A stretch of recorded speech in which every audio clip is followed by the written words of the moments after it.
Hello, and welcome to the Adult Fellowship Bible Study at First Christian Church. We continue in our in-depth study of First Corinthians, uh, and today we're in chapter 11, as we were last week, taking the latter half of that chapter, verse 17 to the end of the chapter. Here Paul is addressing a worship issue, as he was last week. Uh, but this one probably a lot more interest to the disciples since it has to do with the Lord's Supper. The Corinthian congregation was not properly handling that ritual, and he takes them to task, literally. So let's read it and see what's there. And today, one of the people that follows the class regularly said, why don't you read sometime out of the New King James Version? So I'll try that today. Chapter 11, starting verse 17. Now, in giving these instructions, I do not praise you, since you come together not for the better, but for the worse. For first of all, when you come together as a church, I hear that there are divisions among you, and in part I believe it. For there must also be fractions among you, that those who are approved may be recognized among you. Therefore, when you come together in one place, it is not to eat the Lord's Supper, isn't that it? For in eating, each one takes his own supper ahead of the others, and one is hungry and another is drunk. What do you do? I'm sorry. What? Do you not have houses to eat and drink in? Or do you despise the church of God and shame those who have nothing? What shall I say to you? Shall I praise you in this? I do not praise you. For I received from the Lord that which I also delivered to you, that the Lord Jesus, on the same night in which he was betrayed, took bread. And when he had given thanks, he broke it and said, Take, eat, this is my body, which is broken for you. Do this in remembrance of me. In the same manner, he also took the cup after supper, saying, This cup is the new covenant in my blood. This do as often as you drink it in remembrance of me. For as often as you eat this bread and drink this cup, you proclaim the Lord's death till he comes. Therefore, whoever eats this bread or drinks this cup of the Lord in an unworthy manner will be guilty of the body and blood of the Lord. But let a man examine himself, and so let him eat of that bread and drink of that cup. For he who eats and drinks in an unworthy manner eats and drinks judgment to himself, not discerning the Lord's body. For this reason, many are weak and sick among you, and many sleep. For if we would judge ourselves, we would not be judged. But when we are judged, we are chastened by the Lord, that we may not be condemned with the world. Therefore, my brethren, when you come together to eat, wait for one another. But if anyone is hungry, let him eat at home, lest you come together for judgment, and the rest I will set in order when I come. Based on the reading, it is clear that Paul is very unhappy with how the Corinthians are handling the Lord's Supper, what he calls the Lord's Supper. It is also clear that the Corinthian supper is not the ritual we follow, but a full-scale meal. Several scholars say what they are doing resembles the love feast events popular in pagan temples of first century Greco-Roman culture. These were major social events in their cultural calendar. Such feasts are described in several writings that have survived from the period. In one, Pliny the Younger writes, saying, These love feasts are normal, high-class events that serve to emphasize and reinforce class and prestige in the community. They were normally held at a home or estate of a wealthy person. All levels of society attended, but the best dishes were set in front of me and a few others of class status, and the cheap scraps were served to the rest of the company later after we had finished. Our flasks were kept full of the best wines, and the others were served adulterated drink of questionable quality. So part of the reason I read that, and part of the reason several scholars use that sort of thing, is to help keep us focused on what Paul is addressing here. That what they're doing is a very different meal than what we normally think of as the Eucharist or the Lord's Supper. So part of Paul's objective here, scholars say, is to get them to separate such social meals, if you will, from the church and to reinstate what the Eucharist is and is not within the Corinthian church. We need to appreciate that there are no gospel accounts of the Lord's Supper for Paul and these Corinthians to follow, because they hadn't been written at this time. Only what Paul and other evangelists have passed on to them do they have to follow, plus a precedent set from the previous temple experience and so forth. So they've come up with their own deal, and it's not setting well with Paul, nor is it very Christian. I might add, if you look at some of the earlier churches and ones who do it the way Paul wants it done, is the Thessalonians. They tended to get closer. Paul says what he is teaching them was received from the Lord. There is much scholarly debate about that particular phrase, because many think he's somehow or another trying to imply that he received something special in some sort of special post-resurrection event where Jesus appeared to him. But that's not probably what's going on here based on the best scholarship. Most of the better scholarship says Paul's meaning here is that what he received from the disciples, that is, those who were present.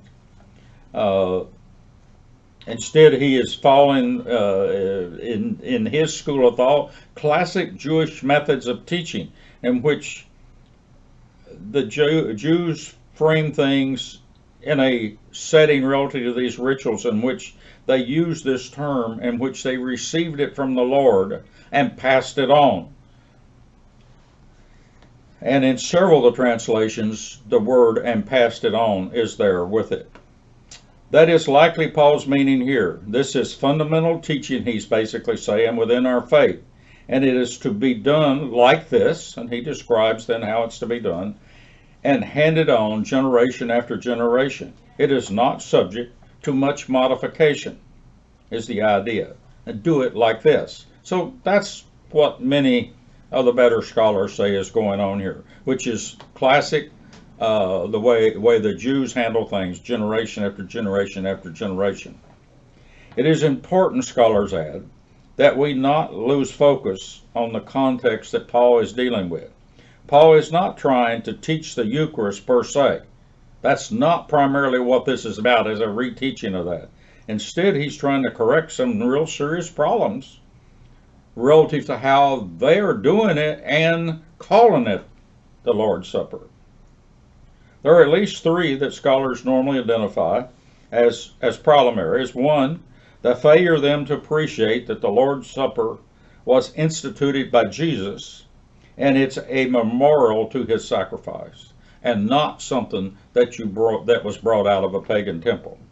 Secondly, stopping these contemptuous meal events that are causing disgrace to the poor, as well as to the, as he says here, the church of God. It's a disgrace to the church as a whole. And third, teach the meaning of and practice of the Eucharist, the Lord's Supper, as a memorial event rather than a party event. We should not be surprised with the Corinthians here in that what they've done is pretty typical of what they've been doing, as we've discovered over the last 6 months. The Corinthians would treat the Lord's Supper as a highly individualized affair, or something that they get to do whatever they want to with it. That's who the Corinthians are.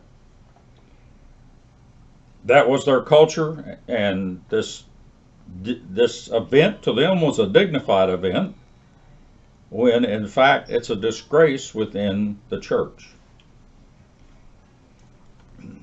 Most of them, scholars say, probably saw absolutely no problem with this. And I like the way one old mountain preacher I heard say this one time. He says, they thought it was okay, but somebody squealed. I like that. Essentially, the abusers here were privatizing the affair for their own good and ignoring Paul's teachings. That is, Paul's general teachings were to emphasize that the church and the faith was a corporate community affair. You don't leave people out. We do things inclusive for the good of all. That's what Paul has been hounding for these past 11 chapters. So it's not for individual pleasure. They were totally off base as to what they were expressing and not expressing. They were not expressing this idea in the way they were doing it of the right relationship within their faith towards one another, towards God, and towards Christ. Christ was sacrificed for all humans, not the upper class. You could almost hear Paul saying here. He doesn't say that, but it's between the lines, as one scholar says. In fact, he didn't do it for any class. He did it for all of mankind. The feast were in no way a class-related memorial event. They were a memorial event for Christ's sacrifice. In his description, the proper institution of the Lord's Supper, in Paul's description here, Paul is very much taking it back to a setting, scholars say, of the Israeli Passover, or the Israelite Passover, as described in Deuteronomy 26 and relative to the Passover event. And secondly, as a Messiah foreshadowing event as described in Isaiah 53. And we especially pick that up in Paul in some of his other letters. Based on some of Paul's teachings in these other letters, it is clear he sees God as the one who hands Jesus over for the sacrifice on behalf of mankind. Jesus recognizes that, and at the Lord's Supper institutes this. And then what does he do immediately after the supper? He goes to the garden and he prays. And what is it that he prays for? The first thing he prays for is, God, can you find another way? Okay? God doesn't come up with another way, and so Jesus is obedient to God's will. That's the way Paul teaches it. It's the way he sees it. That's a very Jewish understanding of how you get to this new covenant, at which Paul then says that's what this is the establishment of a new covenant. Remembering the sacrifice is what Paul is teaching. The sacrifice of Christ, or of Jesus on behalf of mankind, was a God-driven event. Remember, the sacrifice is not a party thing. The Eucharist is not a party thing. It's a deeply spiritual memorial event, is Paul's teaching here. Therefore, to Paul, the Lord's Supper It's just what Jesus said when he instituted it. Just before praying in the garden, he instituted it, and he said twice, do this in remembrance, in remembering me. As often as you do it, remember me. That's the take-home message that Paul is trying. This is a memorial event. Jesus said, do this in remembrance of me. Understand, in Paul's understanding, that scholar says, means this is a new Passover event. A new covenant is instituted. It should institute deep thought in each person about God's plan and Jesus' will, to be obedient to God's will. This is deep stuff, folks. It's kind of what Paul is trying to tell them. There's nothing partying about this. Consequently, what you Corinthians are doing and calling it the Lord's Supper is not worthy of being a memorial event. Instead, it is disgraceful and very much unchristian, and I, Paul, condemn it. That's his take-home message. So modify your mindset. And that's deep in Paul's writing here, is understood between the lines. Modify your mindset and understand what this event is, that it's remembrance of God's will and Jesus' sacrifice by willing to be obedient to God. The Lord's Supper is an occasion to ponder deeply God's judgment, God's grace, and should be a ritual of remembrance. Some scholars point out that, and for those who may not appreciate that, in the Disciples' Church, of course, it's done every week. There are other churches that it's done weekly. There are many churches that only do it quarterly or monthly at some regular interval. But there are also a significant number of churches that only do it once a year, and it's done at Passover time. In those churches, as scholars say, where it's done only once a year, it's much more of a deep remembrance and very, very deep thought process. It's something that we as disciples probably need to do some thinking about. Since we do it so often, it's easy for us to get caught up in it, just something we do. That's not what Paul is teaching here. Since we have studied the Gospels in depth, you might notice here also that Paul's version of the Lord's Supper more closely follows those of Luke than that of Matthew and Mark. Moreover, Paul does not seem hung up on any significance of the ordering of the elements per se.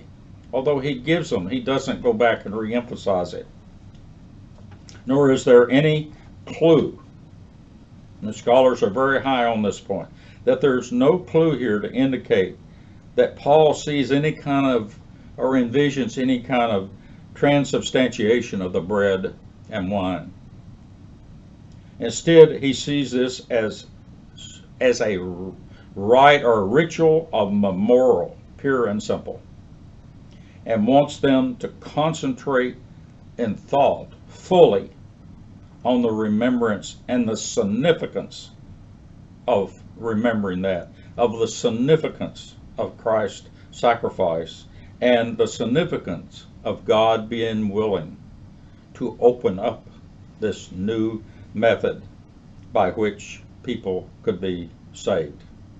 That's the memorial that Paul is hitting, and Paul is very much against the idea that the Eucharist is a potluck. I hope you have a good study. This is one that should generate a lot of thought and discussion, so hopefully you'll have a good chance to discuss this and think about this during the coming week.